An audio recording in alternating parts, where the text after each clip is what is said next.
morning, everyone. We're here at Casa de Dudley's again, and I'm gonna show you guys his ride. I think you guys will like it.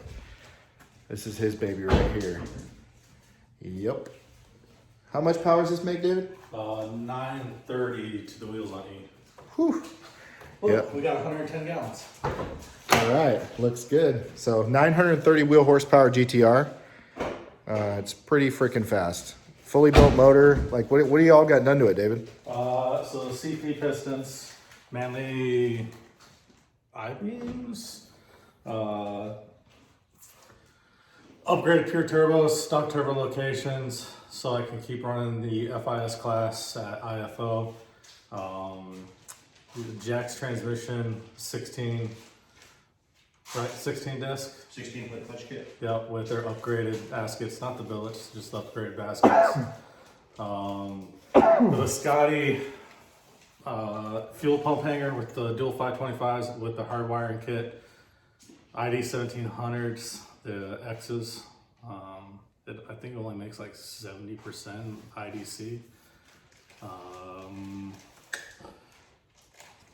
AMS, the old school AMS manifold that I got from, where was it, Guam? Guam or the Philippines?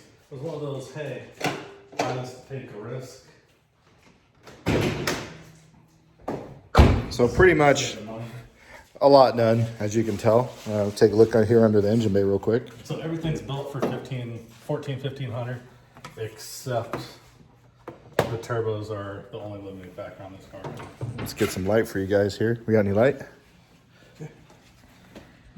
You guys can see this baby. There we go. That's all that we got. Yeah. So Rampage Fab intercooler, their race intercooler, they hooked that up. That was one of the first products we got for this build. The Rampage Fab coolant tank and catch kit system.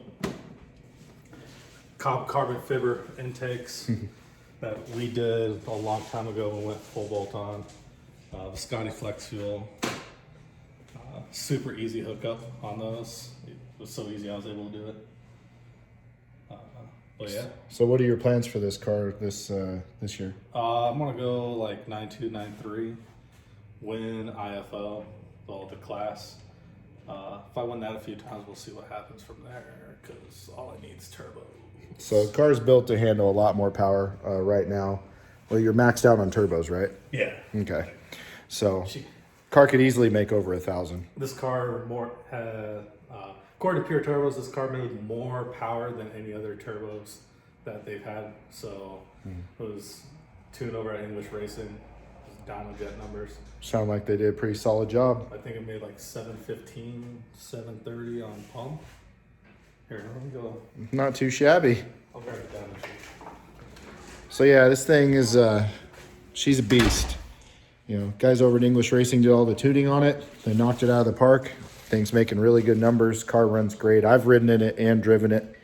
It's ridiculous. It's way too much power, in my opinion, for a street car. But you know, the term street car these days is getting thrown around so much now. I mean, it's not like it used to be. You know, these days, you know, the term street car can be anything from 400 to 1,500 wheel horsepower. So he's got the dyno sheet here. There you go. And here we go. So it's 915, 734. I don't know if you guys can see that, but there's the numbers right there. 914.4 on E and 734.3 on pump gas. Curve looks great. Yeah, this thing is, she's a beast. So we'll get some more footage of this car. Probably do some rolling shots and maybe do some hits on it today for you guys so you can see and hear it. But it sounds pretty amazing. And like I said, I've driven the car and it really surprised me quite a bit. The one thing about these cars is it's just really easy to go fast, which is, you know, you got to be careful because before you know it, you're going 140 miles an hour in the matter of a few blocks. So it's pretty crazy. So we'll keep you guys posted on this one throughout the day. He's planning on getting this car re-wrapped. You can see it's currently wrapped with a really cool color shifting wrap. I don't know if you guys can see that. 3M Psychedelic is what they call it. But he's got plans to make this thing even better. So I'm not going to tell you guys what color it's going to be, but it's going to be pretty sick. I've seen the rendering so far, and it's going to be pretty nice. So, all right, well, that's it for now. I'll keep you guys posted. Got a little present for David.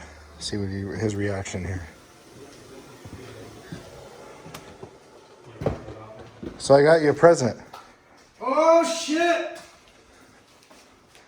That should bring back memories. Oh damn! Oh dude, 06. Yeah. Holy shit! I've been holding on to him for a couple years.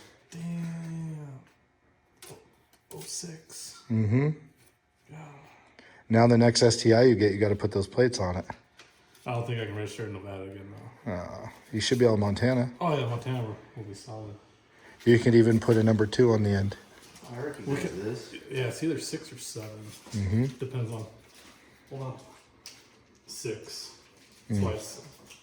We're missing the A and same G. How many times were we rolling around in that STI when people were like, "Who's Charles?" Remember that? You're like, "It's Charlize." Yo, when I moved up here, I drove it from Vegas, and I stopped at a truck stop outside Idaho, and there was a car full of women. And they're like, "Hey, Charles!" I was just looking around, like, what? Because I thought it had a vacuum leak, but the car didn't have a decent tune on it, so it was just running weird. So I was out there, like, under the hood, like, trying to figure out what's going on. And they yelled, "Hey, Charles," again. So I'm looking around, there's, like, nobody else around, so I was, like, stuck my head out. I was like, "Who?" They're like, "Charles, like, your license plate says Charles." I was like, "No, it stands for Charlize." So then the driver put it in park. It was like, "Why is your car named Charlize?" And I had to go over the whole, it's named after Charlize Theron because she's beautiful on the outside but a monster on the inside. Mm-hmm. So then I got invited to a house party. But Nice. kept driving. Why are you adjusting my knobs? I don't even know what this is. What is this? It's so you don't make your trunk dirty. So when you pull it, you don't have to touch your fingers on the trunk. Subaru Auto Nation did not explain that to me. Yeah. I don't know how you're supposed to do it. You're supposed to be like, So on my Lexus, it has almost similar thing, but has a handle on the inside you pull, so you don't have to touch your trunk. You know, these higher end cars, you know, they give you a little more, you know, a little extra. that's where you like shut John it. just throws it on the floor like my garage ain't great enough. So what we're trying to do here now on the GTR is we've had an issue with this car for a while. Just it's not the car's fault or anything, but there's this little. John's fault. So John is the transmission builder of this car, just so you guys know, Johnny Trans. And this little clip right here. This bitch will leave you stranded. Yeah, so literally that clip, what happens is if you put this car on a hill, that clip will have too much, or the cable will have too much tension on the parking pawl, and you go to pull it out of gear and it will grenade that clip and shoot it out, and then the car will not be movable at all. So Until you get under the car and you pop the little thing over, but yeah, on the driveway last time. yeah. Walmart bottle jack. Yeah. So we've had a couple of experiences here. So what we're doing today is we're going to fix that once and for all, because we don't need that issue on this car anymore. So, There was a crackhead outside Walmart when we went and got the jack. oh wow. Me and little Josh. Well, Spokane. And then we'll come back to you in a second here after we get the car supported on jack stands and safe, and then we'll get under there and I'll try to show you guys what it looks like. So Yeah, I'll save my jack stands. safe as possible. Safety is always our number one concern All right, here. I'll just get over there fast. All right. Here we are up under the GTR. Here's your shifter. Here's that little clip. And what happens is, when you're on an incline, you go to pull it out of park. Pulls it out, pops off, goes across the shop. You never find it again. I have it at my house somewhere. No, I'm just kidding. We're going to do a little cold start video on the GTR for you guys. Hit it, John.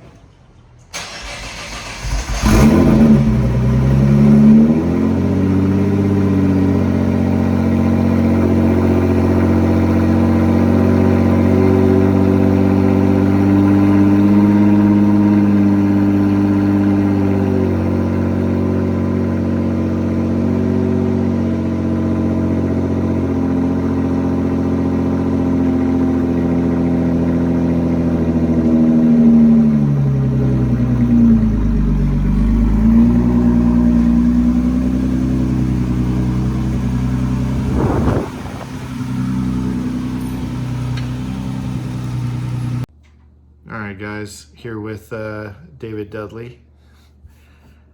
And we're just going to talk a little bit about, you saw me bring the trailer up, and about the Forester, the whole deal and how all that went down, and basically what's going on and how that happened. So basically I sold that car last year, end of last year, and Almost bought it then.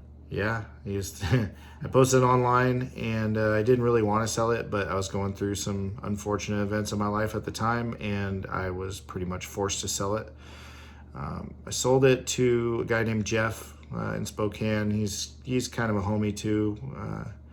He had it for a while, and he decided he needed to get rid of it because he needed to pay some expenses on fixing one of his vehicles that broke.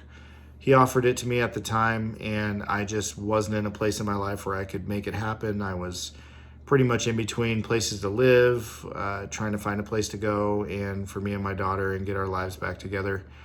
And so I wasn't able to buy it. I was really, really disappointed, really depressed about that. Pretty much just at that point was like, well, it's gone. He ended up selling it to somebody. The car disappeared. And then one day I get a phone call from this guy, and you want to take it from there?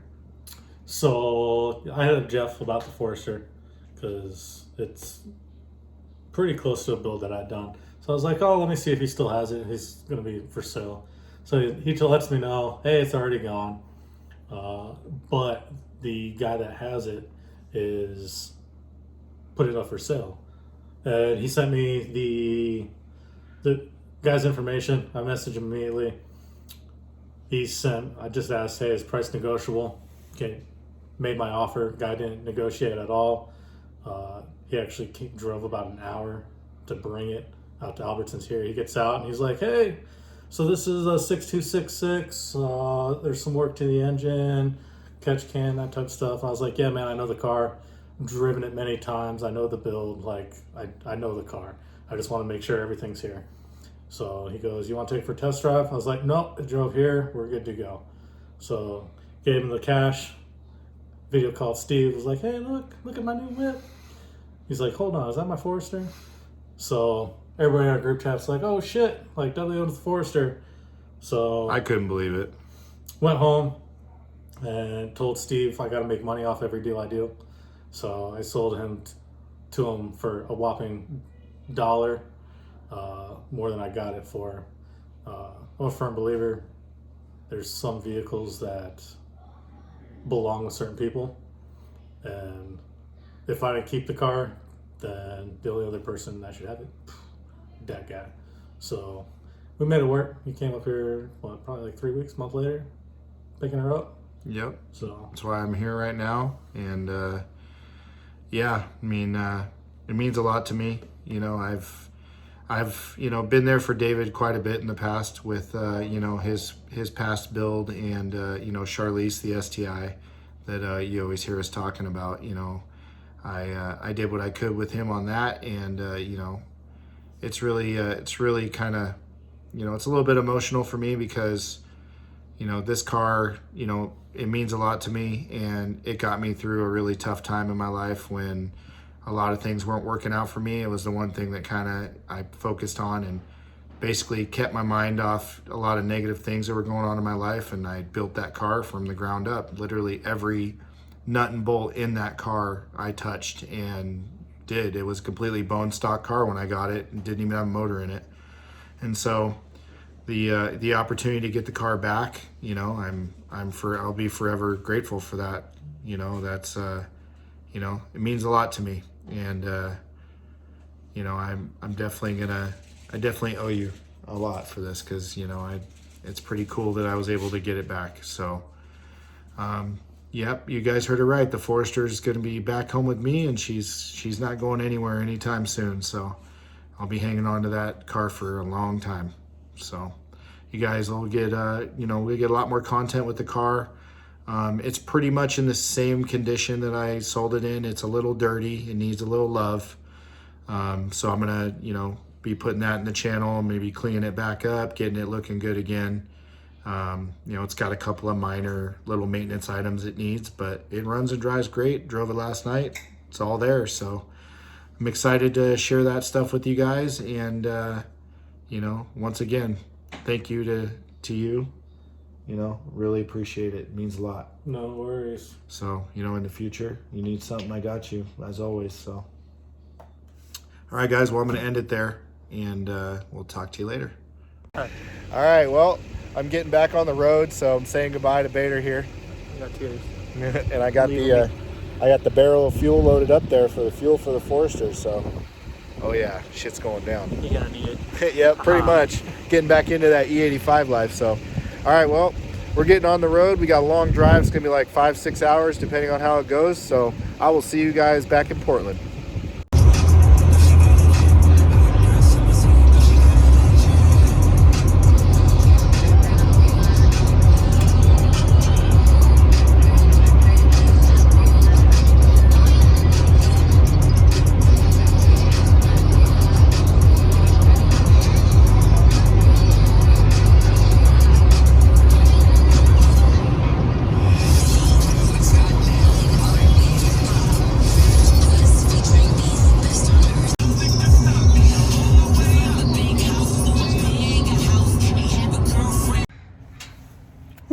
Well, we finally made it back home in Beaverton.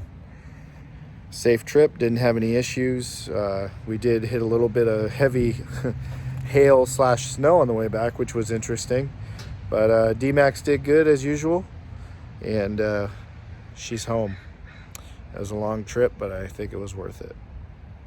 So I'm gonna get the car unloaded and get this thing put away, get the trailer all set. Gonna go in the house and start relaxing and wind down after this long day.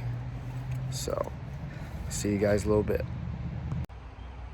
Well, we got her all unloaded. We're back here at home. She's safe and sound in the driveway right next to Lexi. Her and Lexi, two pretty girls. Yeah, her and Lexi are gonna be real happy together. Well, guys, it's been a long weekend. Now I gotta go unload the truck and get the truck all put away. But yeah, she's back home, and the D-Max did great. We made it here safe and sound. So I'm gonna end the video here, and you guys can look forward to the next one. I got a bunch of good videos coming up, so stay tuned.